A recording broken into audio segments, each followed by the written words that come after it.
안녕하세요. 바르다성형외과 이은상 원장입니다. 크게 보면 수술이 두 가지가 있어요. 눈밑지방 재배치와 하안검 수술, 이렇게 두 가지가 있고, 연령대는 젊은 분도 있고 나이 있으신 어머니 아버지들도 있고, 대개 어머니 아버지들은 피부 늘어짐이 같이 있어서 절개 없이 이쪽 결막으로 하는 수술이 아니라 절개를 하고 늘어진 피부 잘라주는 하안검 수술에 해당되는 경우가 많거든요. 나이가 있으신 분들은 피부도 늘어져 있고 근육도 늘어져 있고 밑에 불룩한 지방도 많이 처져 있어서 단순히 그 안에 지방 재배치만 해서는 개선이 안 되고 오히려 잔주름이 더 악화되는 그런 나쁜 결과가 나올 수도 있어요. 반드시 피부 절개를 해서 안쪽에서 이제 근육을 리프팅해서 당겨 올리고, 그 다음에 재배치도 하고, 그리고 피부 늘어짐도 잘라주는, 즉 하안검 수술이 대상이 되는 분들이 많이 오시고, 비교적 젊은 분들 중에서도 다크서클하고 이런 눈밑 그늘이 많이 있단 말이에요. 다크서클 중에서도 두 가지가 있는데, 하나는 피부 자체의 컬러가 착색이 되어 있는 경우가 있고, 그 나머지 하나는 밑에 지방이 볼록해서 볼록한 지방 밑에 쪽에 그늘이 져가지고 뭔가 다크서클처럼 보이는 경우도 있어요. 수술해서 개선 볼 수 있는 경우에는 눈밑 지방이 볼록해서 밑에 그늘져 있는 그런 경우가 이제 개선 효과가 확실히 있고, 상대적으로 그 피부 자체에 착색이 있는 분들도 있어요. 비염을 오랫동안 앓고 있었다라든지 코 주변이나 눈 주변에 혈액순환이 안 좋아서 그런 경우로는 수술로서 좀 개선될 수 있는 부분이 한계가 있지만, 이 볼록한 지방으로 인해서 다크서클 생긴 경우는 개선될 수 있습니다.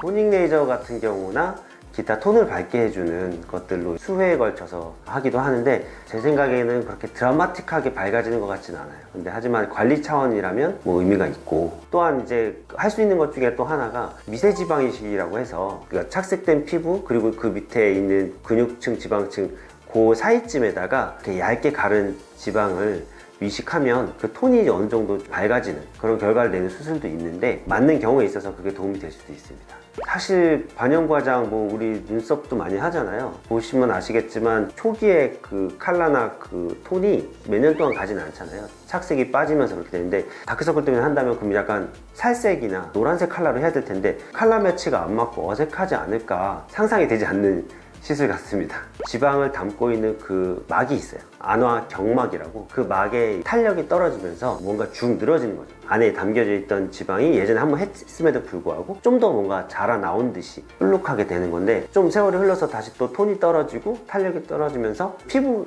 껍질도 이제 늘어진단 말이죠. 그렇게 되면 당겨서 잘라줘야 되고 그런 수술을 해야 될 수 있기 때문에 상황 봐서 또 해야 될 수도 있습니다.